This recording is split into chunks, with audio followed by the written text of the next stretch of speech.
Hello, and thank you so much for joining me for this WNCT Now digital news update. I'm Emily Severidge, live in the WNCT digital studio. We're continuing to track COVID-19 cases statewide and across the East. Here are today's numbers. Health officials are reporting over 12,000 new cases today, but that total includes a large number of cases from tests performed at Fast Med Urgent Cares during December of 2020 and January of 2021 that had not been previously reported. The daily percent of tests coming back positive has jumped 4 percentage points, now coming in at around 14% today.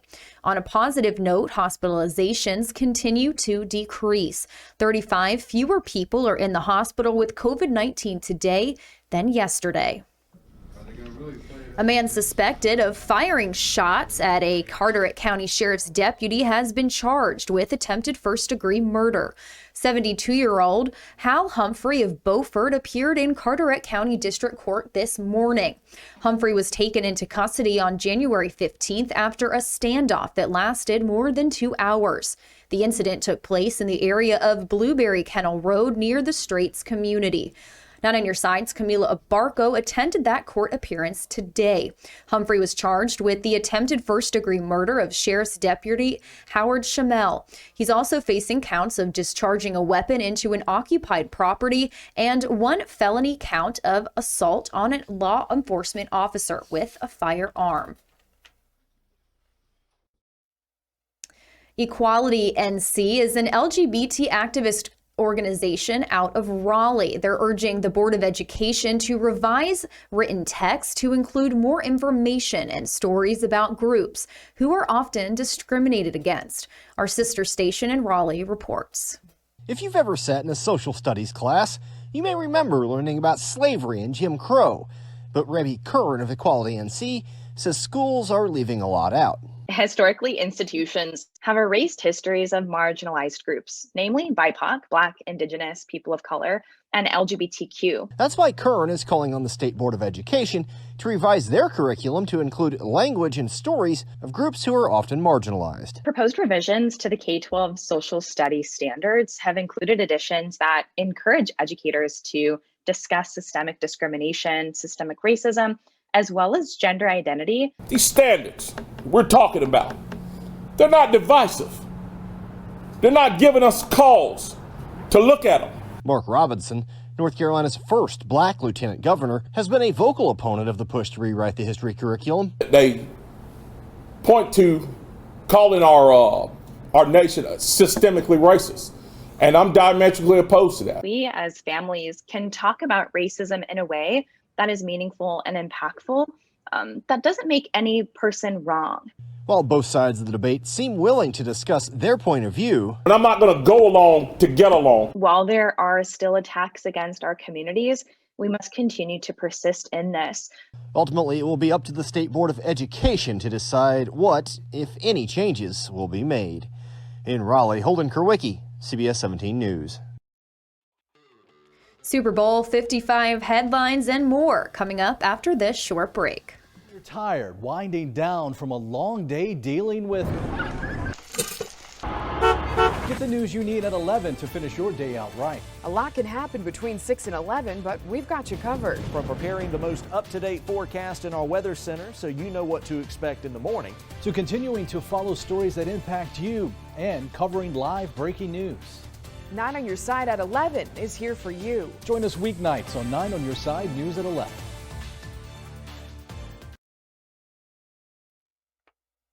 Thanks so much for joining me. If you're just tuning in, I'm Emily Severidge, live in our digital studio, bringing you some afternoon updates.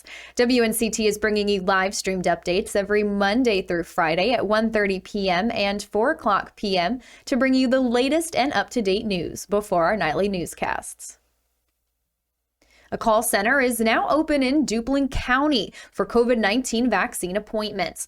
In order to schedule an appointment, you must call their number. We'll have that number on our website, and I'll also link that below when I post this update here in a little bit.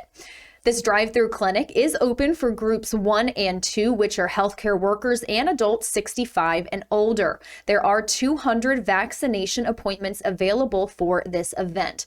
The call center will remain open until all appointments are booked. Duplin County officials say to expect high call volume, so to please be patient, remain on hold, or call back if the line is busy.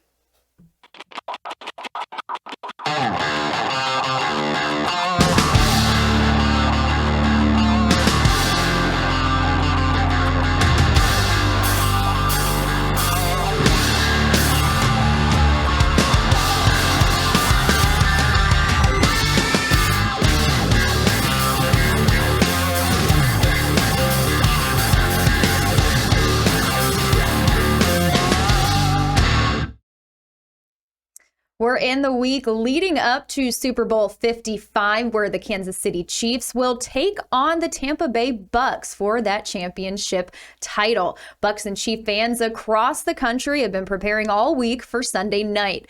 And one barbershop in Tampa is helping sports fans show off their fandom with some dedicated haircuts. Our sister station in Tampa reports. For those looking to make a statement before the big game, well, you can do that here at the Barbershop by Salong Inga, and you can get it done, show off your Buck spirit, just in case things get hairy on Sunday.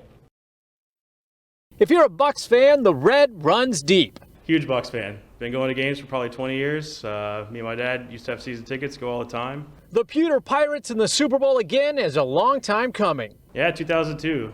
Been a long time. Feels like a lifetime ago. But we're back now, and it's at home, so can't beat that. That's why this fan is making sure everyone knows who his favorite Bucks player is by going to the extreme. Levante, he's been here forever. I'm glad he finally got to the playoffs, and I can't wait to see him perform. The number 54, Levante David, now etched into the hair, showing some strong Tampa Bay pride.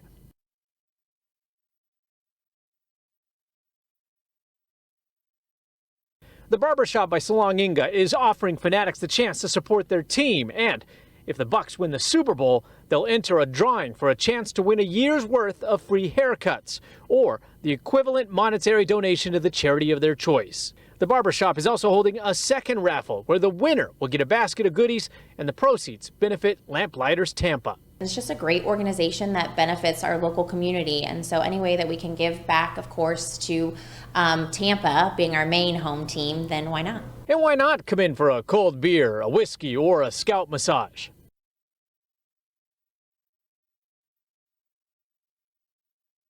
So moved to cheer on Tampa Bay, even I had to jump in the chair. Oh, yes, Marco, he did it! Dedication from some diehard fans. It comes like once a decade, so why not? I mean, if you're not going to go for it, what are you doing? For those who may not want to keep this beyond a Sunday, the Barbershop says you can stop by and they'll get you a complimentary cleanup and get you ready for the rest of the week. Reporting in Tampa, Marco Villarreal, 8 on your side.